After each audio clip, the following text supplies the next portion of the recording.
Gastronodicas, com Bianca Teixeira e Marcos Lacerda.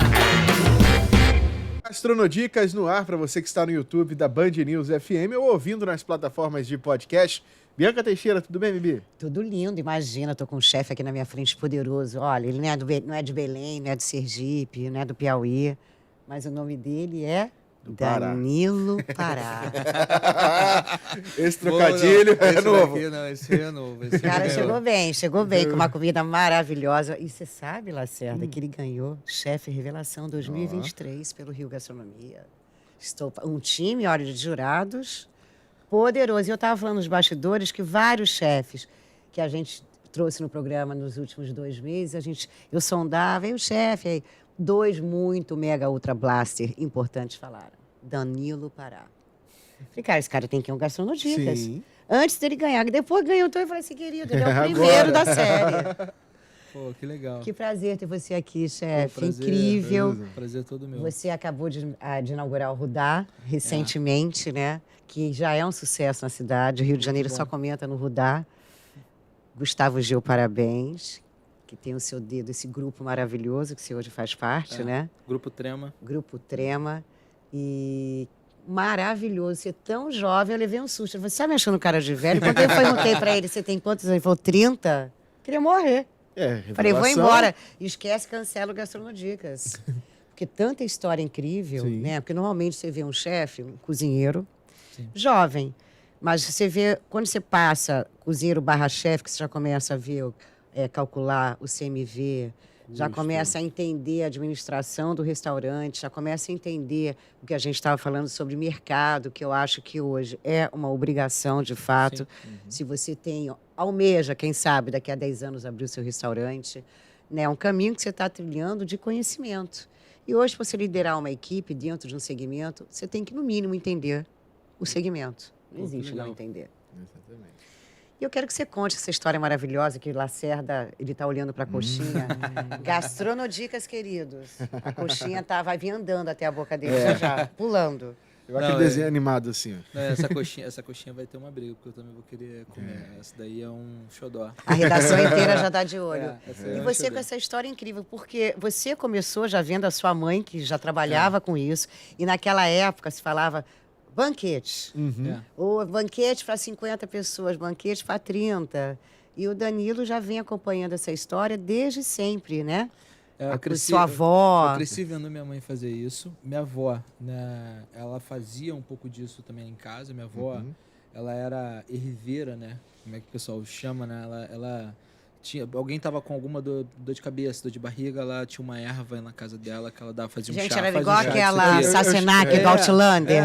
E ela, minha assim, sogra chá de não, bolo, cara, folha mas de eu vou te falar abacate. que assim, até hoje eu vou na feira e eu pergunto, eu vou na herveira, eu falo assim, pô, o que tem aqui? Pô, tô com dor na perna, tô com alguma coisa. Ela vem e fala, cara, toma um chá disso aqui. Porque antigamente tem essa série Outlander, de que é 1800 e tal, que as herveiras eram tratadas como bruxas. Era como se fosse para a Inquisição, mas elas eram curandeiras. Mas isso é um conhecimento, né, que a gente foi perdendo, né? A gente foi perdendo durante o tempo, né? Hoje em dia é uma coisa que, assim, eu super admiro, mas é um conhecimento que eu já não tenho mais. É difícil você ver alguém da minha geração com esse tipo de... sabendo, né? Entendendo. Verdade. Então, assim, minha avó, ela era essa figura, né? E aí ela tinha horta na casa dela, ela tinha bastante árvore na casa dela. Então, assim, era uma coisa que eu cresci olhando minha avó plantar, olhando minha avó, sabe, colher, pegar da horta para temperar as coisas. Então, eu cresci tendo essa visão da minha avó e vendo minha mãe também enquanto cozinheira profissional. Minha mãe começou a cozinhar quando eu nasci, um pouquinho depois que eu nasci, minha mãe virou cozinheira, né? Então eu cresci, passei a minha vida inteira com a minha mãe se relacionando com cozinha. E a cozinha, no caso da família de vocês, ela foi transformadora, que deve ter sido a ferramenta de vocês. Foi o que manteve, né? Foi o que manteve a casa, assim, porque nessa época morava eu, meu irmão e minha mãe. Assim. Zona Oeste do Rio. Zona Oeste do Rio é um cenário, assim, cara, comum. Sim. Da realidade do carioca suburbana, assim, sabe? É uma família, assim, de 3, às vezes de 2, é a mãe solteira. Então, assim, a minha mãe, ela foi essa figura, né? onde a provedora, a pessoa que trabalhou e a cozinha... A famosa PAN, né? Pai, e a cozinha transformando. A cozinha foi esse papel, né? Então, assim, eu sempre tive a cozinha como um fator de proveção. Né? A cozinha botava comida lá em casa, né? Então, assim, minha mãe saía para cozinhar e automaticamente ela passava ali algumas coisas, porque a gente, nessa época, eu ainda não saía para cozinhar com ela, então a gente ficava lá. E eu cresci vendo minha avó, porque minha avó que às vezes olhava, ajudava. Então, a gente tinha uma rede de apoio familiar e aí eu cresci vendo minha avó fazendo e minha mãe trabalhando com isso. E quando eu tive a oportunidade, eu fui trabalhar com ela nos jantares que ela fazia, nos banquetes. E aí eu não parei mais. Não, e olha que delícia. Eles foi morar em Búzios. Durante uns bons anos, 7 anos. Foi em 7 anos, mais ou menos, eu morei em Búzios. Fui para lá adolescente, final da adolescência, né? Já jovem, quase adulto. E aí eu fui trabalhar também. Lá eu comecei a trabalhar, assim, oficialmente dentro de cozinha, né? Com uns 16, 17 anos. Fui trabalhar com a minha mãe no restaurante que ela chefiava. Comecei com ela, assim. Fiquei um tempinho. Quanto a sua mãe confiava em você. Exatamente. Cara, e foi, assim, mas ela também não passava pano, não. Minha mãe era... ela falava assim, não sei o que, mãe. Mãe, não. Aqui sou chefe Silvia, pra você. Mãe em casa. Aí eu falei, tá bom. Tudo certo. Ela não dava mole, não. Qual é o nome da sua mãe? Silvia de Jesus. Dona Silvia, chefe Silvia, hein? Jesus amado, hein? E aí, cara, foi super importante pra mim, porque eu aprendi a não misturar também as coisas, né? Eu aprendi a ter uma relação um pouco mais profissional também com a cozinha. Porque até então era uma relação... Pra mim era uma relação onde eu podia também passar mais tempo com ela, né? Eu tava ali com a minha mãe, eu tava vendo a minha mãe cozinhar. Era uma questão de admiração também. Então, assim, quando eu tive essa relação mais profissional, pra mim foi uma situação onde eu falei assim, putz, agora aqui é uma profissão, aqui pode ser uma carreira, aqui pode, sabe? Aqui é uma coisa que vai me manter também. Então eu comecei, a relação mudou. A relação mudou e Búzios teve isso, né? Mas aí no meio dessa carreira, dessa sua relação com a cozinha, entrou uma outra carreira que não tem nada a ver com a cozinha. Pô. Eu ia pular não, essa vai falar parte. isso ali. Não, cara. Tem 2 carreiras aí que você vai... Tem até uma atriz maravilhosa chamada Maria Flor. Não, é verdade. Teve o período da banda, eu tive uma banda de samba tradicional. Maria Flor. Maria Flor. E, cara, é porque, assim, esse período da banda foi um período... A gente tá falando de... A cozinha sempre teve um papel ali na minha vida e eu cresci na cozinha. Então, assim, eu passei por alguns momentos, né? E aí eu, jovem, né, envolvido com música, já tocava... Sempre gostei muito de arte, né? Então, assim, sempre desenhei quando era pequeno, sempre fiz muito artesanato, pinto até hoje.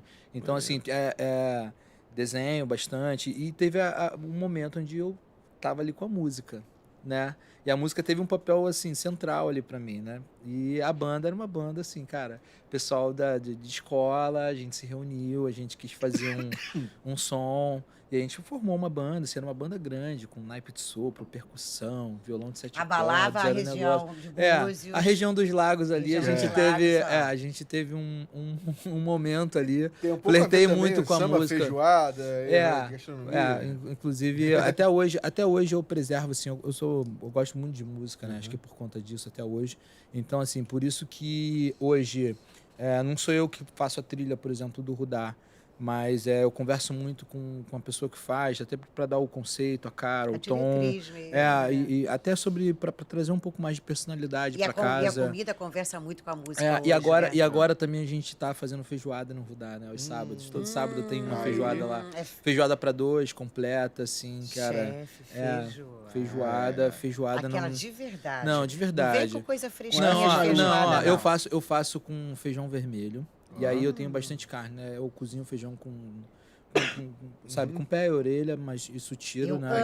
Eu amo só pra dar um gostinho. Mas pra dar um gostinho, né? E aí, por exemplo, dentro vai bacon, carne seca, vai copa-lombo defumado, vai costela, vai linguiça mineira e vai paio. Você cresceu vendo o que na mesa de casa, sua mãe fazendo? Comida de panela, comida de tacho, feijoada.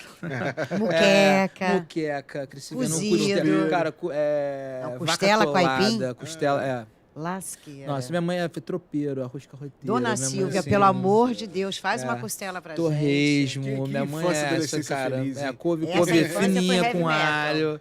ali. A gente cresceu comendo. A gente cresceu também reinventando. E né, era uma família da comida, né? Todo uma mundo família... deve gostar de comer. Mãe, cozinheira, a minha mãe, ela sempre foi uma pessoa um pouco mais reservada nesse sentido da família. Mas a minha família até hoje se reúnem. E assim, eu tô falando a realidade zona oeste do Rio, né? Onde o pessoal às vezes vai fazer, come um porco inteiro. Vai fazer, come... um negócio... Não tá pra brincadeira, não. Não tá, não.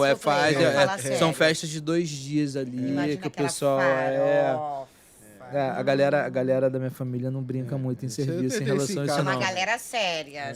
Lá em casa é assim. Não, lá... Você bem que é isso. Não, e a galera depois começa a beber, então já era. Aí come, fica ali. Você cozinhava e cozinha pra família hoje? Não, então, hoje, isso é polêmico, né? Casa de Ferreira, espeto de pau, assim. Eu sou em casa, hoje em dia... Quem cozinha é minha esposa, assim. Eu quase não Gente, fico ali. Gente, é o primeiro chefe que vem aqui no Gastronodicas que fala minha esposa que cozinha. Normalmente nenhum dos dois cozinha. Não, mas então, ela cozinha. Não, ela cozinha. Assim, a gente teve um filho, né, há pouco tempo, então assim, eu passei a cozinhar mais em casa, passei a cuidar um pouco mais da alimentação, a fazer, mas geralmente eu não tenho esse tempo todo assim em casa para fazer, porque é isso, cozinhar demanda um tempo, né? Por isso que então, a maioria assim, dos chefes fala, pelo amor de Deus, já cozinho no restaurante. Aqui em casa eu quero delivery. Hambúrguer, mas pizza. assim, cara, realmente, hoje em dia eu tô mudando, assim, eu tô mudando um pouco os meus hábitos, tô querendo cozinhar mais em casa, tô querendo tirar esse tempo para mim, para poder cozinhar, é uma coisa que eu gosto de fazer. E aí, e aí em casa, hoje em dia, quando eu cozinho assim, aí eu gosto também de fazer uma graça, assim, eu gosto de ter um momento ali cozinhando. É legal, mas no geral não sou eu, não. Mas não curta essa história, não. Não curta, não, que ainda falta muita coisa para contar. Você voltou, ficou em Búzios 7 anos. Fiquei em Búzios 7 anos. E aí minha mãe abriu um restaurante aqui no Rio, na Zona Oeste também. Um restaurante familiar, né? Ela abriu para ela uma cozinha pequena. Quando você foi para Maria Flor, para a banda, você largou os fogões? Não, foi paralelo, assim. Continuei. Cara, era uma rotina... Porque, assim, na época... Então, vou falar sobre a realidade do carioca, né? Vamos lá. Claro. Então, assim, eu se vira nos 30. Eu trabalhava em cozinha, era o que me mantinha. Na época, eu não tinha esse sonho, né? Imagina, né? Há 10 anos atrás, você sonhar com o que eu vivo hoje, né? Então, para mim... a comida estava nos seus planos. A comida sempre foi, já estava. O fogão, eu sempre acendi muito rápido nos lugares onde eu trabalhei. Então, assim, eu tinha uma facilidade muito grande com a comida. Isso soa até um pouco, vou dizer um pouco pedante, mas na verdade não é uma relação muito próxima, assim, eu cresci vendo comida. Eu cresci porque criança brinca com vareta, ele brincava com palito de fósforo. Então eu cresci tendo isso como realidade lá em casa, então para mim sempre foi muito natural pensar no que combina com o que vai com o que, de tentar criar, de experimentar. Natural, e eu sempre gostei muito de experimentar, principalmente o que vinha da terra, né, o que era plantado. Então, assim, eu sempre gostei muito dos cheiros das ervas, dos aromas que tinham ali, sabe? Do perfume, dos temperos. Então, para mim, isso era muito, muito bom, muito enriquecedor. E a época da banda é porque eu cresci também com a minha mãe, assim, minha mãe, ela veio de uma época em que a cozinha não era tão glamourosa quanto é hoje, né? Hoje em dia você tem premiações, você tem o destaque, você tem o glamour da cozinha.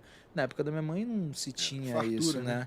Na época da minha mãe era o trabalho, era a labuta. Então, assim, ela também não entendia que a cozinha, que eu enquanto cozinheiro podia estar nesse lugar hoje. Antigamente a cozinha era vou alimentar as pessoas. Então assim, você vê que de uma geração a cozinha deixa as pessoas felizes. Cara, você vê de uma geração para outra o quanto a cozinha mudou, né? Da minha mãe para cá. Do comer, a relação com a comida mudou, porque assim, antes até hoje você pensar, né, em quantas camadas de sabor eu posso dar para um prato, né? Antigamente era um negócio mais prático, você não tinha tanto equipamento, você não tinha tanto recurso, você não tinha tanta pesquisa, você não tinha tanta informação. Era mão e paladar. Você tinha o que você tinha, né, em mãos ali. Hoje em dia você, cara, eu gostei do que eu vi num livro tal que eu li, eu sou muito de pesquisar, né? Então assim, eu vou muito do que eu vi do restaurante em um tal lugar, às vezes do outro lugar do mundo. Mas aí qual o equipamento que ele usou? Qual foi a técnica que ele usou? Como é que ele faz isso? Como é que eu aprendo isso? Então, assim, hoje em dia você tem muito mais recursos de pesquisa. E você também fez parte de uma época, quando você se interessou e entendeu que a cozinha era o viés da sua vida mesmo para a profissão, veio o advento da internet, era tudo muito mais fácil. Até né? eu Você costumo podia estar na China pela tela do computador. Eu costumo brincar que a tecnologia chegou mais tarde lá na Zona Oeste do Rio. É verdade. Mas também tem isso. mas na verdade foi mais ou menos isso, né? A minha geração ainda pegou e soube usar. A geração que está agora, por exemplo, as pessoas que trabalham comigo nos restaurantes ali, cara, é uma outra galera. Até o perfil. Antigamente tinha as lan houses. Não, nossa. Pagava lá uma graninha, cansei de pagar. uma hora lá. Na época era pra jogar, né? No computador, a gente tinha muito pra jogar. Counter-Strike, GTA. Eu nem sei, a internet não chegava pra todo mundo, então não, a gente ia lá, ali. Nossa, foi muito na adolescência pra lan house. E era isso, era o que a gente tinha. Lembrei desse nome, lan house. Jesus, tira não, mas olha só, mas assim, eu lembro da lan house. Não, eu tô contigo nessa da lan house. Eu fui muito. Nossa, cansei de alugar DVD, fita. Eu peguei a transição, né, de fita pra DVD, né? Também tô. Mas tô nesse com banda ou sem banda, a cozinha era a sua história. A cozinha eu acho que eu nunca deixei de cozinhar, né? Assim, tirando o período que eu estudava engenharia de produção, né? Fiquei 8 períodos. Eu fiz 8 períodos de. Então, o que eu tava falando era justamente isso. Vamos lá, realidade do carioca. Então, eu trabalhava em cozinha, fazia faculdade de engenharia de produção, porque minha mãe não. Pô, o sonho da minha mãe era ter um filho que não fosse cozinheiro. E aí. São quantos? São 2 não, irmãos? Eu e meu irmão. E ele faz o quê? Cara, o meu irmão hoje ele trabalha meu pai, ele trabalha fazendo duto de ventilação, né? Então, assim, a gente trabalha fazendo essa saída de ar e tal, industrial. Isso, e aí, o meu irmão, ele também faz isso. Então, só você não realizou o sonho da sua mãe, foi pra cozinha. E o meu irmão, ele trabalha com ferro, com chapa. Ele dobra, assim, ele faz tudo com isso. Ele é super genial também. E eu não, eu sempre fui de coisas também manuais, assim. A gente sempre teve lá em casa sempre foi todo mundo de coisas manuais. Só que né? o seu com sabor. O meu com sabor. Eu sempre tive essa veia artística, assim, né? Porque teve a música, desenho e tudo mais. Então foi até o que hoje isso me ajuda muito, por exemplo, nos empratamentos. Isso me ajuda, por exemplo, na trilha sonora do restaurante, como eu estava falando. Isso me ajuda a compor o universo onde eu trabalho, né? O que é bem legal. Mas eu estudava, tinha banda e trabalhava em cozinha. Então era essa a rotina. E você estudava o quê? Eu estudava engenharia de produção. Isso, Lacerda, como é que pode a pessoa ficar até engenharia? Engenharia. Produção, nossa, fiz todos os cálculos, fiz todas as físicas, fiz geometria. Tipo, essa torre aqui, desse prato que eu fiz, não vai cair nos próximos 3 minutos. Não, eu gostava, isso que era o pior. Meu Deus. Eu gostava ali. Só que isso mudou quando eu vim pro Rio. Eu vim pro Rio, minha mãe estava abrindo um restaurante dela, ela me convidou para vir. E aí, quando a gente estava... Isso, em Búzios. Eu morava em Búzios, fazia tudo isso em Búzios. E aí, quando eu vim pro Rio, eu falei assim, cara, beleza, eu vim pela minha mãe, mas eu falei, cara, eu vou tentar uma coisa nova, eu vou... A crise, né? A crise do jovem, né? Eu falei assim, cara, a crise da primeira idade. Eu falei, cara, eu vou trabalhar em escritório, vou ver como é que é. E fui trabalhar. Fui gerente financeiro de uma empresa e tal, não sei o quê. E detalhe, você fez a faculdade online? Não, nessa época era presencial. Tá. A de engenharia foi presencial. Online foi a de gastronomia quando eu migrei. E aí, quando eu vim pro Rio, eu troquei, odiei trabalhar no escritório. Imagina essa pessoa no escritório. Não, cara, engomadinho, assim, camisa assim, gravatinha tipo ali, computador, fazendo planilha e tal. E hoje em dia eu trabalho muito com planilhas, mas só que na época eu odiei trabalhar com isso, senti falta da cozinha. E aí foi quando eu fui trabalhar com o Claude, assim, foi até uma história engraçada. Como é que você foi parar no Claude? Cara, então, primeiro, assim, eu não conhecia muito bem. Porque no mínimo ele vai conhecer a francesada, agora Danilo, Pará. Não, mas assim, eu fui trabalhar no Claude e o seguinte, foi pelo RH mesmo, foi tradicional. Só que eu mandei um e-mail pro RH com o meu currículo, falando assim, só que na época, assim, hoje em dia, pelo menos a minha galera não manda mais e-mail, né? Eles mandam um WhatsApp ali e acabou. Mas na época que eu comecei a mandar currículo, era e-mail ainda. E eu mandei um e-mail com uma caixa alta, assim, no assunto, escrito assim, urgente. Eu falei assim, cara, todo e-mail que vem com urgente, as pessoas já abrem. E aí eu botei com urgente, assim, e assim, foi, cara, questão de 3 minutos, assim, eu recebi uma ligação do RH do Claude. Foi muito rápido, foi incrível, assim. Foi tão urgente. Aí ela falou assim, cara, assim, achei genial a tua ideia. Porque eu botei no e-mail, falei, cara, desculpa mandar o urgente ali, mas eu achei que seria mais rápido de vocês olharem meu currículo, tá aí, queria me candidatar a uma vaga, e foi assim. Eles me ligaram, eu falei, cara, você, adorei, você tem super perfil da casa assim, tal do Claude, e eu entrei pra trabalhar, fiz entrevista com o chefe. Eu comecei na Brasserie, que tinha no Fashion Mall, né? E aí ela fechou, né? Eu fiquei alguns meses, ela fechou. Fui trabalhar no Village Mall, inaugurei o Leblond, passei pelo Olympia. Caramba. Pulou. Fui dando uma... Só tem 30 anos. Não, mas isso foi um período de alguns anos, né? Mas não isso importa, o que importa é a imersão que você fez e como você absorveu tudo isso. Foi. Não, cara, o Claude tem um papel, assim, fundamental na minha formação. Você acha que ele tem um papel fundamental na parte técnica da cozinha? Fundamental, assim. Não só para mim, tá? Não só para mim. Se você for olhar para o mercado do Rio hoje, você tem um cenário inteiro de chefes que passaram pelas cozinhas dele. Não, e o Brasil mesmo, foi antes do movimento Claude, nos anos 70, e depois do Claude. Não, com certeza. Isso é um fato. E assim, tanto é que a francesada veio toda com ele, Roland Villard, Davi Jobert, Davi Mansour. Você tem um... Ele veio um séquito de franceses. Que viram esse caminho aberto, né? Que viram esse canal. Falei, é possível, né? Mas você acha que a parte técnica, porque a cozinha francesa é uma cozinha de técnica, né? A base dela é a técnica. Você acha que o Claude teve uma importância grande na sua cozinha, na parte técnica? Não, total. Na verdade, não só ele, mas também as pessoas que trabalham com ele ali no dia a dia. Claro. Né? Porque você acaba construindo uma rede de relacionamento com as pessoas que é fundamental. Porque as pessoas que estão ali no dia a dia são as pessoas que vão te auxiliar, que vão... Mas a base do que ele faz ali dentro, do que ele cria, das técnicas, acho que hoje são também as bases que eu carrego comigo, assim. Então, assim, são bases francesas, são bases mais clássicas. E é uma boa base. Então, assim, a partir disso, você consegue, com criatividade... tudo isso na cozinha brasileira, que a gente é tão rico.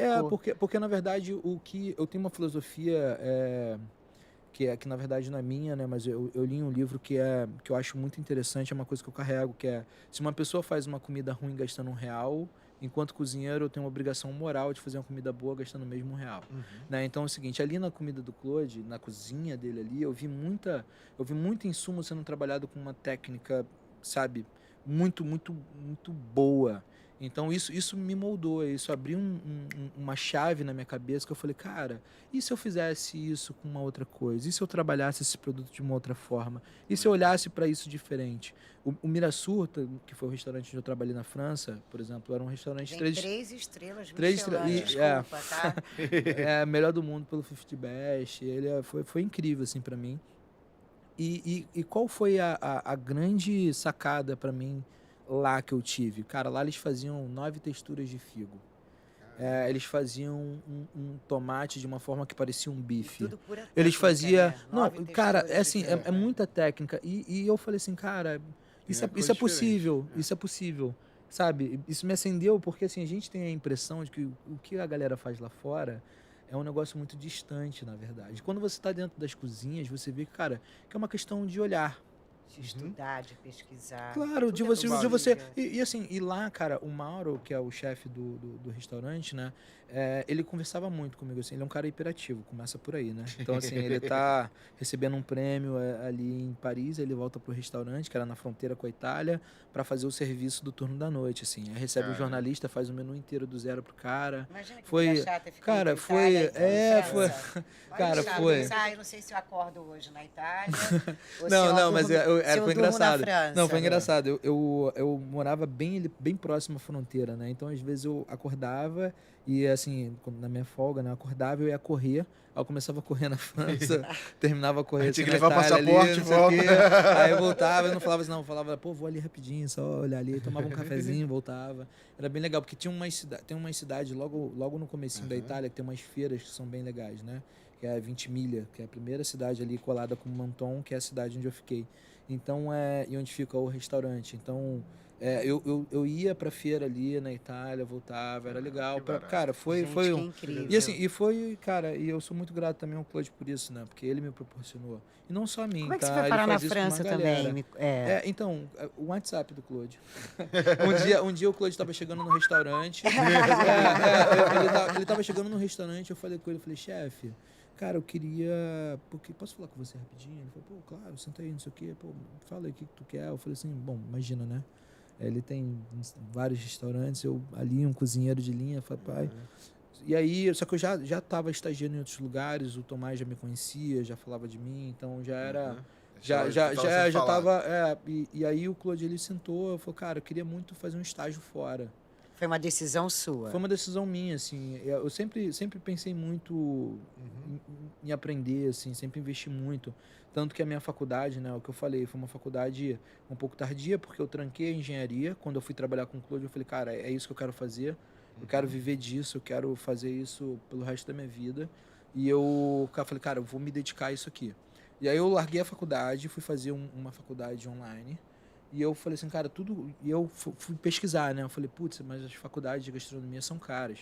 Tão caras quanto a engenharia. Né? E assim, falando de realidade de mercado, enquanto cozinheiro, não dá para você receber um salário de cozinheiro e você bancar... Faculdade, imagina. Aí eu falei assim, cara, bom, vamos lá, quanto que eu posso gastar? Eu posso gastar isso aqui. Então, eu vou investir isso aqui. Eu vou fazer isso aqui, vai ser para o curso, para formação. Isso aqui eu vou investir em conhecimento técnico por fora. Então, assim, tudo que for congresso, filme, o máximo de livro que eu puder comprar todo mês, revista de gastronomia. Eu sou muito fã de revista de gastronomia. Eu tenho todas, assim. Todo mês eu vou lá e compro. Cara, eu realmente gosto de ler. Eu gosto de estar informado. Consumo muito. Então, para mim, isso teve esse papel. Você vê como é que depende o sucesso depende do tamanho da vontade que você está de realizar. Né? Não são as condições, é a vontade. Que você tem vontade, você viu, foi para a faculdade online, né? Não, pesquisou, fez os seus testes em casa, fez o seu tempo. Porque nessa época também eu chegava no restaurante, por exemplo, eu trabalhava no Claude, trabalhava à noite, eu chegava cedo para limpar peixe. Você está falando em Claude toda hora. Olha a coxinha que ele trouxe, por favor, eu sei que você quer morrer. Sim. Chefe, vou interromper porque ele precisa. Essa coxinha olha para ele olha para a coxinha. Ela tem um creme de palmito também para acompanhar, né, para você comer junto. Vai deixar para o final? Não pode. Vai. O melhor vai ser para o final, né? Mas vamos queimar a largada. Vamos, por favor. É bom que você me fala. E aí... Jesus? Ai, ai, ai. Ele tá tão... não foi nem ui. Sensacional. Não, ela é bem legal. E aí o Claude mandou um WhatsApp pro Mauro. Falou assim, cara, então beleza, tu quer estagiar fora? Vou te ajudar. Na hora resolveu. Na hora ele mandou um WhatsApp, ele falou assim, vou conseguir. Ele falou aqui comigo que topa, tá tudo certo, em tanto tempo tu vai. E aí ele me ajudou, né? Pagou uma casa pra mim lá pra ficar no período que eu fiquei. Moradia e tudo.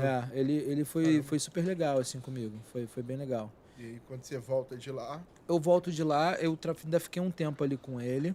Né, mas aí eu também comecei a... Ou seja, ficou na França e voltou pro Claude também. E voltei pro Claude. Só que o que acabou também ali foi uma questão muito de estar num lugar ali. E aí eu comecei também a receber muita proposta do mercado ali como um todo. Foi importante para mim, né? Hoje eu tenho uma relação muito boa com o Claude, então na época eu falei com ele que eu queria sair. Ele até falou comigo, foi um período... um pouco antes da pandemia, né? Ele falou também dos planos que ele tinha da movimentação de restaurante. Só que, para mim, eu quis também fazer outras coisas. Tanto que o que eu fui fazer foi fora do que eu estava acostumado. Eu fui trabalhar com evento, com o Beno Liel. E aí a gente fazia evento para 4.000 pessoas, sei lá, no Sambódromo. E também fazia evento para 6 pessoas no Alto Leblon, assim. Em algum momento você teve vontade que, assim, chegar numa cozinha na França, ainda mais indicado pelo Claude, é uma responsabilidade absurda. Sim. Né? E você falava a língua, como é que era? Como é que foi isso? Não, eu me preparei antes, eu entrei num curso intensivo de francês aqui, fiquei 8 meses estudando, fiz até um pouco de aula particular também para poder ir. E aí eu cheguei falando francês, né? Eu falava assim o básico do francês. O Didier, chefe Didier Labé. Didier, que é dono do Didier hoje, foi do Claude anos, então assim, o Didier, ele na época ele chefiava o Claude ainda, ele estava saindo, foi a transição dele, da saída dele pro pro negócio dele, pro Didi Restaurante, e aí ele me ajudava muito, ele me deu alguns livros em francês, aí ele me chamava, eu ia lá almoçar com ele no restaurante, ele praticava comigo, e aí ele falava comigo em francês para poder me ajudar, me corrigia. Então era bem legal, assim. E aí, só que eu cheguei no restaurante, um restaurante plural, tinha gente do mundo inteiro lá. Muita gente... Não, e detalhe, 3 estrelas Michelin. Não, e no ano que eu fui, engraçado, porque quando eu fui aceito para o estágio, ele ainda não tinha saído do ranking do 50 Best. Então, assim, no ano que eu fui, ele ganhou como melhor do mundo no 50 Best também. Aí foi bem legal, foi uma pressão, assim, cara... Não, mas pra mim foi ótimo, assim, foi um divisor de águas, assim, na minha carreira, isso daí. Quando você tava lá, foi quando ele foi o melhor do mundo. Não, foi bem legal, assim, cara, mas foi uma experiência, assim, você vê o quanto a galera na Europa é ligada a prêmio, né?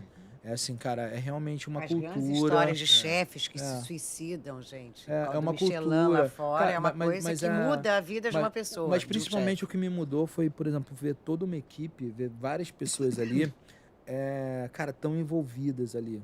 Hoje em dia você ainda vê algumas pessoas, por exemplo, acho que com esse aumento aí das faculdades, das pessoas hoje em dia que trabalham... Os programas de gastronomia, né? Acho que da gastronomia. O mundo da gastronomia mudou, por exemplo. Eu estava falando das pessoas que trabalham comigo hoje, tem uma outra cabeça. A galera tá trabalhando porque a galera quer aprender, quer evoluir, quer crescer. Isso é uma coisa que eu vi lá. E assim, só que a minha geração, a galera que trabalhou comigo nas cozinhas, a galera não tinha essa visão. A galera tava ali para pagar conta. Pouquíssimos, né? Pagar boleto, sabe? Então é o seguinte, hoje você vê também um outro tipo de olhar para a gastronomia, principalmente de quem está de dentro, né? E aí, é claro, você pode falar sobre isso de várias formas, né? Ah, pô, mas a cozinha hoje está pagando o suficiente para o cara que investe nesse nível. Não quero entrar nesse detalhe, mas a grande questão é que... Se você não investir em você mesmo... Hoje você tem pessoas, você tem profissionais que estão investindo conhecimento, estão investindo, em facas boas, sabe? Estão investindo em imagem, estão investindo... Cara, é um outro olhar. Então, assim, antigamente como é que você tinha um cozinheiro na tua equipe? Como é que você mantinha um cozinheiro na sua equipe? Às vezes você não precisava nem fazer esforço. Então você tinha um perfil de chefe muito grosso, muito bruto. Quando eu era cozinheiro, eu tive muitos chefes nessa linha, principalmente assim. A cozinha francesa. Que é uma cozinha ali, cara, mais militar, né, a base dela. Isso. Então você tem uma postura muito firme, né? E hoje em dia, cara, por exemplo, eu com a galera que trabalha comigo, eu tenho uma relação mais humanizada. Mais horizontal, cara, mais humanizada. Eu tenho as pessoas que trabalham comigo muito como parceiros do meu trabalho. Eu não ia conseguir fazer isso tudo sozinho, sabe? Uma equipe é uma família. Aqui. Se você não entender cara, essa família... Eu lido com todo mundo, assim, com muito carinho. Eu tento, cara, ter muita troca. E aí você começa a ter pessoas que querem trabalhar contigo, ou trabalhar, né, do teu lado, ou fazer parte da equipe. Inclusive, isso é uma filosofia, por exemplo, do grupo de onde eu tô hoje, né? Que a gente também tem o Gil, você já conhece, o Joca, né? Eles têm uma filosofia muito humana, assim. E isso também, para mim, isso eu precisei também entrar no grupo, eu precisei estar com pessoas que me fornecem... que você vai contar como é que foi para lá. Mas eu quero saber uma coisa. Você falava francês. Sim. Gostou da cozinha, já estava familiarizado com essa cozinha por causa do Claude. Sim. Você não teve vontade de ficar por lá? Cara, eu até tive... Mas eu, inclusive, lá eu tinha até... Ficou quanto tempo, mais ou menos? Não, eu fiquei alguns meses, fiquei pouco tempo lá. Gente, 7 meses dentro de uma cozinha francesa. São 7 anos. Eu fiquei pouco tempo, mas eu até tive essa proposta lá. Eu tive uma entrevista também em Paris. Né? Eu fui para Paris, porque na última semana, né, no último período ali que eu tirei, eu falei assim, cara, eu sou muito fã de sorvete, eu gosto muito de comer sorvete. Você tem cara de quem gosta muito de doce. Gosto muito de doce. Doce me pega muito, assim. Peguei aqui a minha língua de gato sem açúcar, o olho dele brilhou. Eu tô aqui com ela aqui, toda pausa que eu tenho aqui eu tô, beliscando. Não, mas eu vou te falar que... E aí eu fiquei na dúvida seguinte, cara, ou eu vou pra... E aí eu queria ir pra Itália fazer já tava ali, mas eu queria ir pra Roma fazer um curso de gelato. Porque assim, toda vez que eu podia, eu ia comer sorvete, assim. Meu hobby era comer sorvete. E aí toda sorveteria que eu ia, eu comia, provava. E eu queria muito, eu fui nesse objetivo, assim. Eu falei, cara, eu vou voltar. E aí quando eu voltar, eu vou fazer uma marca de gelato, porque eu vou... Nada. E aí eu falei assim, cara, aí eu fui pra Paris, assim. E eu fui pra Paris, eu fiquei, cara, comi muito, rodei muito. E lá o Didier também tinha me conseguido uma entrevista com um outro cara, um chefe amigo dele. O que eu achei, assim, vou abrir um parênteses aqui. Cara, é incrível, cara, como é que hoje é importante pra gente ter profissionais que têm um respeito e um conceito fora. Por exemplo, o Claude com o WhatsApp, ele me botou lá. O Didier, ele me arrumou uma entrevista com outro cara. E aí eu liguei pro cara, o cara falou assim, cara, pô, indicação do Didier é uma lei aqui. E o cara em Paris, assim, com um restaurante, sabe, super legal lá, super irado. E eu falei assim, cara, isso pra mim teve um impacto, sabe? Eu falei assim, cara, algumas pessoas na minha carreira, assim, quando eu vi, que passaram por mim, me trouxeram um impacto. Né, o Claude, nesse sentido, né, de respeito mundial, o Didier, cara, que ele tem um respeito enquanto cozinheiro, parece que o cara trabalhou com ele no Asperges do Alain Passard, se eu não me engano. Então, assim, cara, sabe, olha a base, né? E hoje você tá ali com o cara, e o cara é super carinhoso contigo, né? Eu tenho um carinho pelo Didier, é recíproco, né? Mas a gente, sabe, tem uma relação de carinho, eu vou sempre lá tomar um café com ele, tirar dúvida, pegar dica. E uma outra pessoa também que teve, assim, um impacto... Ele teve aqui recentemente, foi o Elia, né? Eu falo isso pro Elia, eu falei, cara, o Elia foi o primeiro cara que eu falei assim, putz, pra eu chegar nesse lugar aí eu tenho que comer muito feijão. O cara saca muito. Ele fala muito, né? Cara... E aí ele me trouxe uma outra perspectiva também, que é uma realidade que eu vivo hoje, por exemplo. O que o prêmio trouxe, né? Que é essa relação. Você falar... Né? E que eu sempre fui mais da cozinha, eu sempre estive dentro da cozinha, né? E aí quando você... E quando eu tive a oportunidade de poder botar minhas ideias, de poder criar, e aí você tem também que falar sobre elas, né? Você tem que falar... E eu já era uma pessoa mais introspectiva, né? E, cara, e aí eu tive que ir também trabalhando e pegando outras dicas. Ih, como é que eu faço, cara? Não, mas, pô, hoje eu tenho que ir num lugar... Nossa. Então, na França, tomou a decisão de voltar pro Brasil. Tomei porque eu teve um dia que eu tomei um sorvete de manga lá. Eu falei de sorvete, né? Isso. Pô, que loucura. Eu tomei... Apaixonado por sorvete. Então, meu avô tinha uma mangueira na casa dele, de manga rosa, né? Que, assim, e a mangueira era muito grande. Então, assim, a casa do meu avô, inclusive, teve que fazer reforma. Tipo, tinha umas rachaduras e tal, assim, porque as raízes cresceram muito, assim. E é um quintal que praticamente só tinha mangueira. Só cabia mangueira, uma mangueira que já estava lá há muitos anos. E eu tomei um sorvete de manga lá. E assim, a manga chega do Mediterrâneo lá, né? Então, assim, lá chega a manga em container, né? A fruta chega verde. Então, assim, mesmo que eles façam lá, não é o mesmo sabor da manga que a gente tem aqui. E, assim, eu adoro manga. E eu falei assim, cara, puta... E foi onde eu tive o insight. Eu falei, cara, se eu fizesse algo com a técnica que eu vi aqui, com um produto brasileiro, cara... Você é o rei de sorvete. Só que não só necessariamente a sorvete, mas eu falei assim, cara, mas é isso. Eu falei assim, e foi um sorvete manga. Eu falei assim, cara, acho que talvez, e eu vou também partir de um ponto seguinte, né? Lá eu ia ter que começar do zero, né? Ali, sem ter um suporte, sem ter grana, sem ter, né? Me mantendo lá, provavelmente com o meu trabalho. Só com a vontade. E aqui no Brasil, bem ou mal, já tinha uma carreira. Na Zona Sul, o pessoal já sabia quem eu já trabalhava há uns anos, né, no ramo. Então, assim, eu falei, cara, é uma balança ali que talvez se eu volto com esse conhecimento, com essa recomendação lá do Mauro, talvez eu consiga também ali ter... Quando eu fui, eu não pensava em ser chefe. Eu fui business plan da sua vida. Eu fui pra aprender, assim. Eu fui pra me deslumbrar. Eu fui pra entender o que a galera tava fazendo. Você não levava uns... Quando você olhava pra trás, gente, agora eu preciso parar e decidir. Você não tomava uns sustos com você mesmo também, então, não? Às vezes sim, né? Porque assim, eu tenho eu sou uma pessoa até positiva demais, né? Então, assim, eu sou muito grato às coisas que acontecem, né? E às pessoas que também me auxiliam nesse processo. Sim. Só que, por exemplo, eu fico sempre pensando muito, assim, cara, porque há 2 anos, há 4 anos, há 6 anos, há 8 anos, há 15 anos. Então, assim, quando eu vejo as coisas que acontecem hoje, o todo, né? Eu também fico sempre fazendo uma releitura até para poder botar meu pé no chão, assim, né? Até para você também entender, pô, peraí, mas assim... cara, não, que isso, peraí, não, esse lugar eu entendo que a galera ache isso aqui, mas eu sou essa outra pessoa, sabe? Então, assim, isso me traz pro eixo. pensar também nessa trajetória sempre me traz muito pro eixo, o que é legal. E a cozinha foi te levando, né? Você foi na onda da cozinha. Cara, é engraçado o quanto a cozinha foi muito transformada. A cozinha, para mim, foi um papel na minha vida que, assim, ela sempre ocupou esse lugar.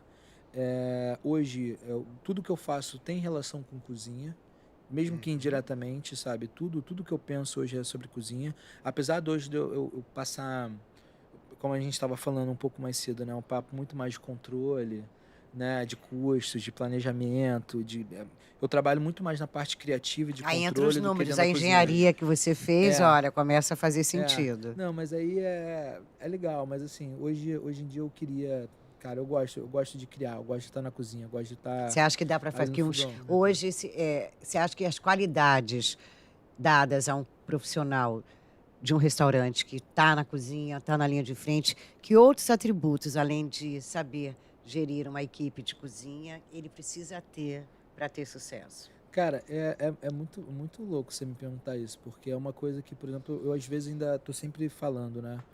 Quando eu posso, porque eu não tinha essa dimensão, né? Enquanto cozinheiro, você acha que você precisa cozinhar bem. E aí você começa a entender que cozinhar bem não é o suficiente. Não é o suficiente. E que talvez, cara, você ter uma equipe onde as pessoas cozinham melhor, talvez seja até, sabe, é legal. Você poder trazer visibilidade para outras pessoas, você poder dar holofote para elas, né? E você poder também contar com profissionais, cara, que são experts em algum assunto, assim. Sabe? E você poder, cara, coordenar. Aprender com eles também, então assim, né? hoje eu conto primeiro, né? Eu conto com uma equipe muito boa. O que isso já me dá suporte para poder fazer mais coisas, que eu não preciso ficar tapando buracos na minha equipe, sabe? Eu não preciso ficar, porque tem muito disso, né? Às vezes o cara, ele quer ser a estrela, e aí ele tem uma equipe completamente defeituosa, ele não consegue fazer nada além de ser a estrela ali, né? Então, assim, hoje eu consigo também ter outras habilidades, né? Graças a uma equipe muito boa que eu tenho. Tem uma subchefe que é muito boa, que está comigo no restaurante, a Mari, que toca lá. Na cozinha, que é uma coisa que tem que melhorar. Tem que melhorar. Não, assim, eu tenho uma equipe, cara, com mulher. Eu já tive pessoa trans também na minha equipe. Eu trabalho com muitas pessoas, né? Com pessoas de situações sociais diferentes, de cores diferentes, de raças diferentes. Então, eu acho que, inclusive, em fator de grana também, pessoas de classes sociais diferentes, né? Porque você tem um cara que passou 20 anos ali na cozinha queimando fogão, você tem um cara que acabou de sair do cordon bleu ali, sabe? E eles estão conversando, eles estão interagindo, e um tá trocando com o outro, sabe? E o que é legal, e aí eu não vou entrar também nessa disputa, mas o que eu acho que hoje em dia, né, que é uma coisa que eu trabalho muito, eu não sei, eu troco muito com os outros profissionais do mercado, até porque eu tô começando, então assim, eu sou uma pessoa mais agregadora, né? Então, assim, eu tento ter o máximo de parceiros que eu posso, eu tento ter o máximo de amigos, eu tento ter, sabe, eu não sou aquela pessoa que, marrento, assim, não, cara, eu gosto muito de me relacionar, eu gosto muito de aprender, então tá aí. Só que eu acho que hoje, por exemplo, eu tenho uma questão de controle, a questão financeira, administrativo, hoje pesa muito para mim, por exemplo, é uma coisa que eu tô sempre ali lidando com números, com custo de cardápio. Aí entra também a engenharia de cardápio, hoje então o a sucesso criatividade. também depende de você saber fazer conta. Sim, exatamente. Não, total. Tem que saber fazer conta. Hoje tem o sucesso do negócio, né? Você tem um restaurante que opera bem, que deixa ali, sabe, que não te dá um prejuízo, porque você está falando sobre longevidade, né? Hoje eu quero que o Rudá, cara, fique aí no mercado por muitos anos. Para isso eu também tenho que ter Se você não sabe fazer a conta, chama para fazer parte dessa equipe o melhor cara que faz conta. Não tem menor problema também se você não sabe. Hoje eu também tenho um suporte, né? Óbvio, né? O Gil é um cara do número, né? O Gil é o cara do número, o Joca é o cara do relacionamento. Então, assim, eu tô Perfeito. Você é o cara da comida, tá tudo resolvido. Eu tô muito bem. É uma fórmula que... E a gente tem, cara, muitas reuniões, assim, a gente tem muita troca. Eles me dão muita liberdade criativa, mas eles também me dão alguns tetos. Né, ó, Danilo, até aqui a gente vai, até aqui puxou, essa aqui a gente pode fazer, e aí eu vou botando, cara, o que a gente consegue fazer nessa margem? Eu tenho, como eu falei, né, eu tenho um cara de salão, que é o Douglas, que é um maître incrível, assim, uma das melhores pessoas de atendimento que eu já vi na vida, assim, ele é um cara fora da curva, completamente fora da curva, Douglas Lima, e ele também é meu sensor no que diz sensibilidade de cliente. Então, assim, o que você estava falando, hoje eu vou trabalhar com um produto, sabe, excepcional, e a gente trabalha no Rudá com, sabe, o Rudá, ele nasceu de muita pesquisa. Rudá é comida muito brasileira. Aliás, é a comida brasileira. O rudá é uma comida brasileira. Que é isso aqui que está na nossa mesa, lindo. Eu costumo falar que é uma comida brasileira reinventada, né? Porque eu pego uns elementos, né, muito característicos ou uns pratos que são muito tradicionais, eu tento trazer releituras, tentar trazer um pouco mais de elegância, de visibilidade para ou um insumo, sabe? Ou uma receita em si. Então, Esses são os carros-chefes do Rudá? Não, hoje eu trouxe aqui algumas receitas que eu acho que traduzem um pouquinho o que a gente faz lá. A gente tem, por exemplo, a nossa versão da carne de onça, né, que é uma carne picada, e ela é uma carne que ela tem uma base de temperos muito forte, por isso que ela tem um creme de tempero, e ela vai com mostarda fermentada e picles de cebola. Tradicionalmente a carne de onça é uma carne muito temperada com bastante cebola, né? Então a gente faz a nossa versão com picle com mostarda fermentada. Pode? Perfeito. Engenheiro aqui na nossa Aí é o Vini.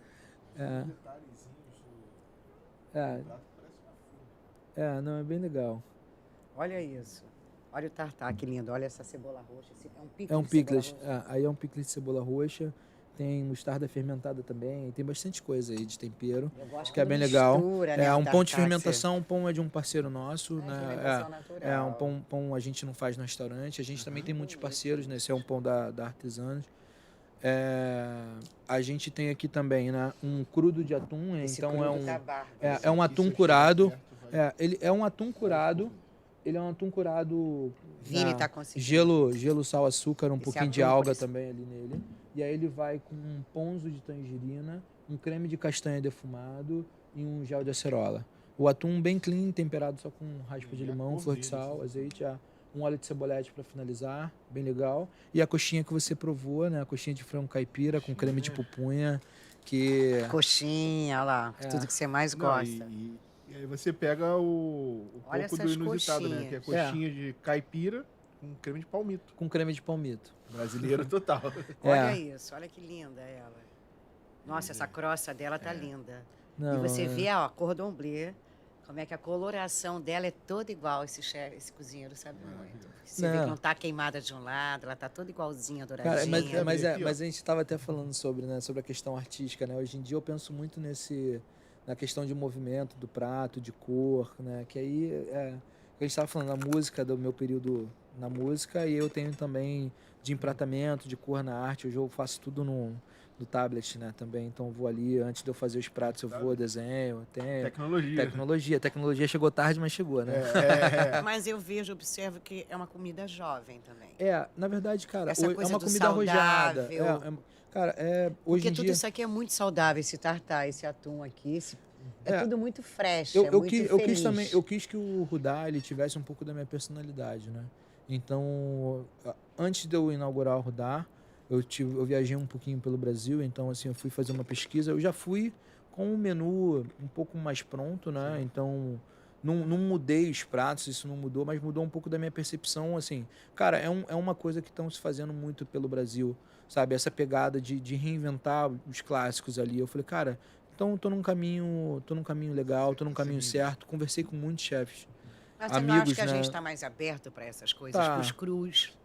Eu acho que também, assim, a gente está mais aberto, assim, sempre teve frituras, né? Mas, por exemplo, nunca teve fritura num segmento de alta gastronomia, né? Então, assim, acho que é muito fácil, por exemplo, eu tinha um prato, acabei de tirar recentemente, na última troca de menu, eu troquei o menu recentemente do Rudá. A gente tinha um prato com quiabo, por exemplo, que era um ovo com quiabo. Eu amo quiabo. Eu faço um concassê de quiabo, né? Que é uma pasta com quiabo, tomate... Ele é grelhado na panela de ferro, então ele é bem chapeado. Viva a galinhada do Batista, frango com quiabo. E aí eu tenho um tomate semi-desidratado ali também, picadinho, com molho de tomate. Então, assim, é uma pasta de quiabo, que era bem legal, com polenta cremosa, ovo molê, saiu. E um roti de frango com limão. Então, assim, era a nossa versão do frango com quiabo. Né? Então, assim, era um prato que tinha mais técnica. E ele, cara, um prato incrível, assim. E ele mudava a percepção da pessoa sobre o quiabo. Porque a pessoa comia, ela não sabia que aquilo era um quiabo. Sim. Porque isso foge da estética tradicional do quiabo. E o cara comia, o cara se encantava. Porque é o diferente, é um novo. Então, assim, as pessoas estão mais abertas. Claro, eu tô te falando, fui no Bar do Momo, o Tonhão O Toninho e o Tonhão né? falam, Bibi, agora você comeu uns picles nossos aí. Nossa, que delicioso. Ele, você acabou de comer um de maxixe. Eu, não! Eu tenho um trauma de maxixe. Não, como é? Você adorou. Eu falei, não como maxixe há 100 anos. Não, cara, mas é legal, porque, por exemplo, isso é uma coisa que, quando eu fiz gastromotiva, por exemplo, eu tive lá, você tem isso do aproveitamento integral. Sim. E é uma coisa que, por exemplo, minha mãe também tinha feito um curso parecido desse, e minha mãe fazia, por exemplo, em casa, Fanta caseira. Minha mãe fazia, tipo, bolo com casca de coisas. Peraí, Fanta caseira? Isso é, cara, ela fazia água com gás, assim, suco de laranja e casca de cenoura, pra dar cor. Então, assim, você tinha realmente, e tinha um gosto, cara, era outra coisa. Na verdade, não era nem suco de laranja, suco de limão, cenoura, casca de cenoura, era aproveitamento de casca de cenoura e água com gás, assim. Então, você tinha... eu não sei, gente, olha só, é o que eu lembro, tá? Não sei se a receita procede. Quem for fazer em casa, por favor, né? Não tô Chama garantindo.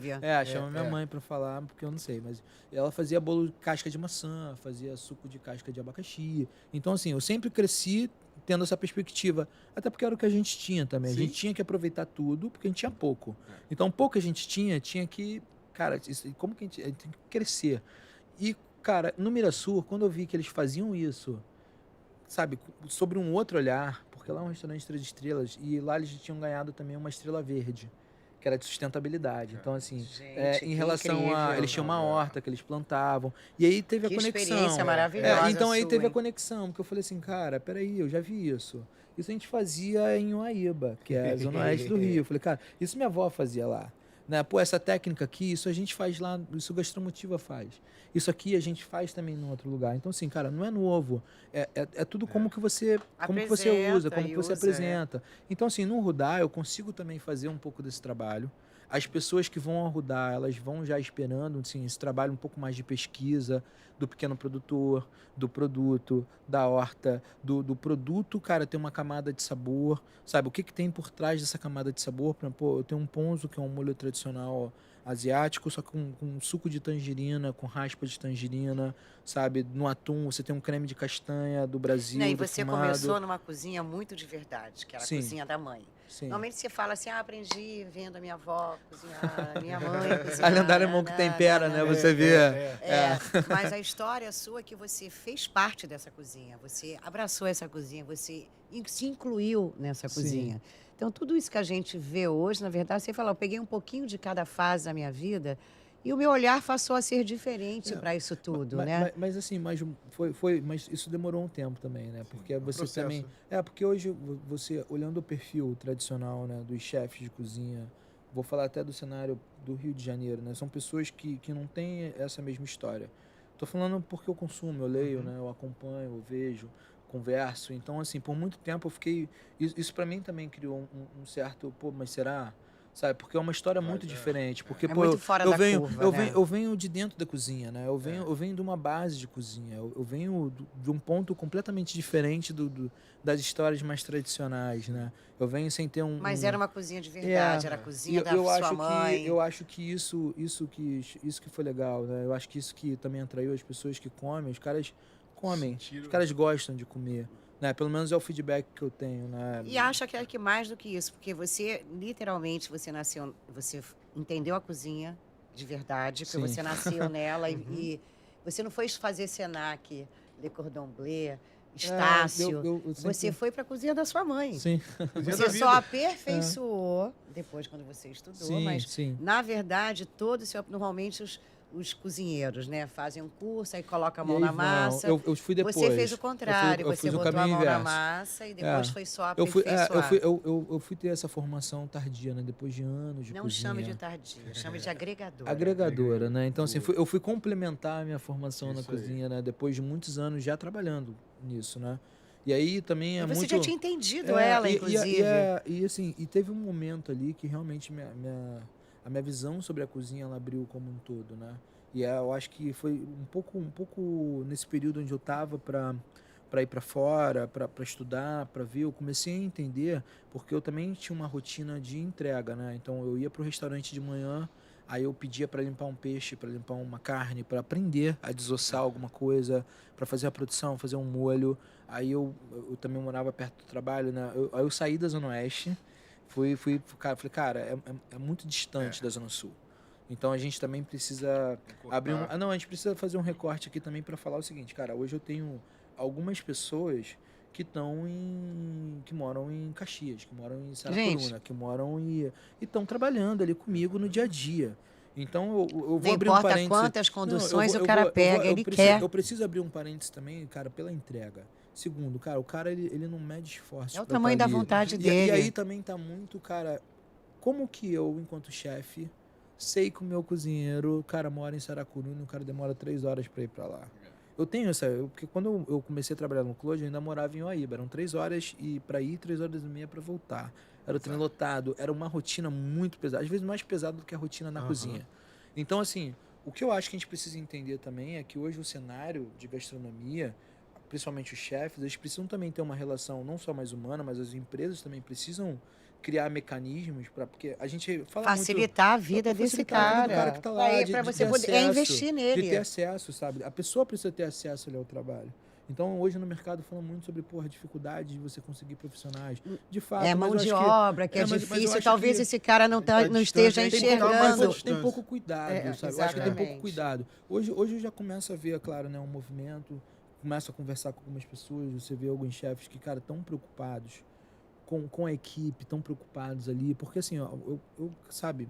O Elias Stran é um cara que tem muito essa visão do cuidado, da preocupação com a equipe. O Elias fala muito sobre isso. Você tem Tanto é que ele abriu escola, né? Você tem um Lucinho também ali, que ele faz um trabalho veio aqui no nosso programa, grande Lúcio Vieira. De visibilidade para a equipe, sabe? Aquele cara é uma pessoa que puxa quem tá com ele. E o trabalho é de equipe, não adianta. Não tem jeito. Você não vai estar fazendo 80 conversas no almoço, você fazendo. É uma equipe que faz. E hoje, assim, né, falando...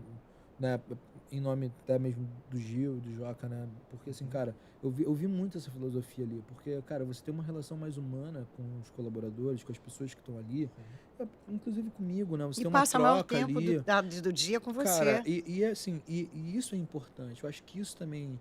Porque quando eu vou trabalhar com o Benoliel, saio dos eventos, aí eu entro aí você teve umas cozinhas muito diferentes, né? Da sua mãe... afetiva, a do Clode técnica, junto com a do Didier. Aí você tem a do Benoliel, que era que volume, é uma jovem, completamente diferente, aquela pancadaria, um cara mais muita despojado, coisa, buffet. E aí você tem também um outro aprendizado, né? Porque assim, cara, o Pedro, ele é comunicador, né? O cara, mano, é incrível. Ele tem essa contemporaneidade. Demais. E aí eu vou ter uma outra sacada, que é uma sacada seguinte. Ele me chama de garotinho, né? Fala, garotinho, cara, assim... Esquece, vamos pensar que você é jovem. Ele falava comigo, cara, tu tem 27 anos, sabe? Tua cabeça precisa ser de jovem. E aí, assim, era uma troca, sabe? Ele me apresentou ao modelo de como eu conduzo as coisas hoje, sabe? De como eu tô. Porque antes os meus modelos eram modelos, né, longe de mim falar que... Não, mas eram mais tradicionais, eram mais engessados.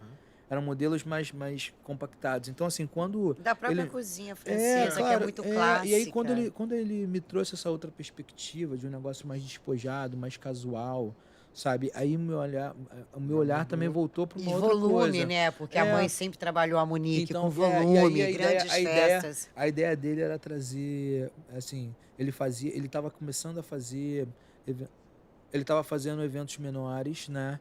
E evento, né, como eu falei, Alto Leblon e tal, era um evento High Society. E aí ele queria trazer também um pouco de refinamento ao volume, né? Um pouco mais de padrão, processos. E aí eu já vim para compor esse outro cenário. Então, assim, eu sempre trabalhei de alguma forma... A engenharia me ajudou muito nisso. Então, para mim, sempre foi muito fácil entender processos, escalas, volumes. Com essa carinha de calma orgânica. Cada pecinha da vida dele parece que foi pensada. Porque tudo foi, ó. Foi casando. Tudo foi foi casando. Eu tenho cara de calma orgânica. Né? Ele vai falando. Mas se parar para pensar, todos os passos que você deu na sua vida... Foram complementares, Foi o quebra-cabeça que você foi montando muito bem. Né? Porque quando você para pensar, Pedro Benoliel, Clode Troagô, Didier, a mãe, eu falei, gente, nada tudo conversa, se complementa, tudo conversa. E aí depois eu fui cair no grupo, né? E aí você recebeu um convite do grupo? Na verdade eu recebi um convite do grupo, eles estavam para inaugurar o Masca. E aí eu saí que é outro restaurante premiado também, de sucesso. E aí eu saí do como faço dieta, eu só fico nas casquinhas. Não, pode ir. Mas como perder esse tartar? Maravilhoso, essa proteína linda, saborosa. Não, é bem legal, cara. O tartar e o atum, hoje eles são um dos carros-chefes lá do restaurante. Das entradas, assim, a galera sempre... São coisas mais surpreendentes, assim. Aí, a brasserie, né? Quando o Gil ele retoma a brasserie, ele me chama para trabalhar com eles e... o Mágica ele demora um tempo ainda para ser inaugurado, né? Uns 6 meses ali, então eu ainda fiquei trabalhando dentro da brasserie, e aí período de obra, então participei de todo o processo de implantação ali do restaurante. E com um público extremamente exigente. Cara, assim, antes do público também ali você já tinha um cenário seguinte, de uma cozinha, de você montar a cozinha, né? Dos equipamentos, de onde vem, de onde compra, era um período ainda...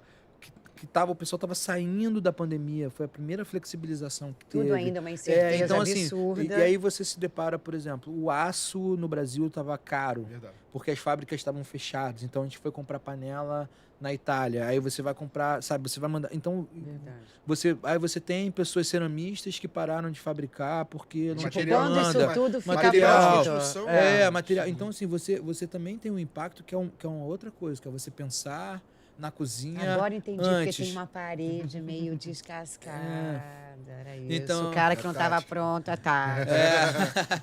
Não, mas ali era o conceito mesmo da casa. É lindo, aquela casa é bárbara, cara, imagina. E a arquitetura é linda. Genial, a cozinha também ali. Foi uma das primeiras, assim, no Rio a fazer com esse design completamente aberto. Né? A gente queria fazer aquela cozinha aberta, aparente, linda. E aí você tem ali também o começo da produção, das bases. Eu consegui ali no Mágica impor muito também da técnica que eu já carregava comigo, das receitas que eu já havia desenvolvendo. Então, muito da base do Mágica são coisas que eu já fazia há alguns anos e que eu continuei fazendo, que eu faço até hoje. Então, tem algumas bases que são bases e a partir dessas bases você vai variando. Tive a oportunidade de criar. Não, e ali você foi SUS do Pedro Coronha. Ali eu fui sous-chefe, né? Eu entrei como braço direito do Pedro, a gente teve uma relação muito boa ali, né? E aí eu saio do Mágica depois de 2 anos e pouquinho. E vai abrir o Rudá. Vou abrir o Rudá. O Rudá é uma casa que está aberta há 4, 5 meses. A gente abriu... E já virou Darling. Até que essa pessoa ganhou o prêmio tem 2 semanas. Chefe Revelação. Acabei ganhando o prêmio agora do Chefe Revelação, né? Pelo Rio Show. Do Rio Gastronomia, do Globo. E, cara, assim, foi muito, muito engraçado, porque eu soube de madrugada. É engraçado, porque a premiação ia ser na quinta-feira, e aí acho que teve a chuva, eles adiaram para sexta. E aí, isso que a matéria acho que saiu na madrugada de quinta para sexta. Saiu a matéria? Eu soube. E o coração? Saiu a matéria. Só que assim, é engraçado, porque assim... porque ele soube antes do prêmio. Não, mas é porque assim, quem já tá no mercado há muito tempo, né? Os caras que estão ali, consolidados. Já tá ligado. Os caras já sabem, mas fulano fez é porque tu vai. Eu falei assim, mas eu não sabia disso. Agora eu sei, mas antes eu não sabia. Então eu fiquei nervoso. Eu falei, cara, eu não dormi. Eu fiquei assim, de madrugada, 3 horas da manhã, eu tava em casa. Aí o Gil mandou uma mensagem, falou assim, garoto, mandou o link da matéria, parabéns, mandou uma mensagem super bacana. E aí eu falei assim, cara, 3 horas da manhã eu com o olho assim, arregalado, sem conseguir dormir. Aí eu falei assim, caraca, ganhei o prêmio. Assim, não era uma, assim, óbvio, né? Você trabalha... Eu trabalho para fazer, porque eu gosto, trabalho para fazer um bom trabalho. É muito bacana quando vem esse reconhecimento do público, porque mostra que você está no caminho certo, né? Assim, para a equipe, para o restaurante como um todo foi importante. Né? Porque é um prêmio que eu sempre falo que é um prêmio mais coletivo, né? Eu não faço isso sozinho. Esse prêmio meu ali é só um nome, mas eu tenho, cara, muita gente ali trabalhando no backstage para fazer esse prêmio acontecer. Óbvio, né? Estou falando de uma casa em Ipanema, de comida brasileira, contemporânea. 30 anos de idade, hein? Que é bem legal. Por isso que eu me espantei. Ele falou assim, eu tô velho? Eu falei, não, é porque é muita coisa. Que venham muitos prêmios por aí. Legal. E assim, hoje em dia é um outro cenário, né? Eu acho que é um dia legal. A Zona Oeste, quando a gente fala, né, de uma pessoa, cara... É um belo caminho. De uma Iba, né, da Zona Oeste, um cara preto, sabe, jovem. E aí você tem, cara, um apoio tão grande, né? Hoje, ter esse destaque, essa visibilidade, eu entendo também que isso é uma coisa legal, isso é uma coisa bacana. E é uma coisa coletiva. Eu acho Por isso que a gente trouxe você ao Gastronodicas, porque a gente quer que a sua história reverbere para que você seja exemplo para outras milhões de pessoas que sejam de Unhoaíba, de Paciência, de Santa Cruz. Que legal, que você conhece também, né? Aí eu tô vendo aqui, falou das estações de trem ali, ó, assim certinho. Então, cara. que você venha mostrar isso mesmo, que é por isso que você está aqui, porque a sua história é inspiracional, é aspiracional, todos querem estar no seu lugar, todos querem chegar onde você chegou. Pô, que legal. Eu acho que isso é um belo exemplo de que a gente sempre fala, que nada nessa vida é improvável, depende do tamanho da vontade que você está de realizar. Pô, que bacana. Obrigado mesmo. A gente sempre coloca também um outro lema de que o que está aqui na mesa é a história que você traz.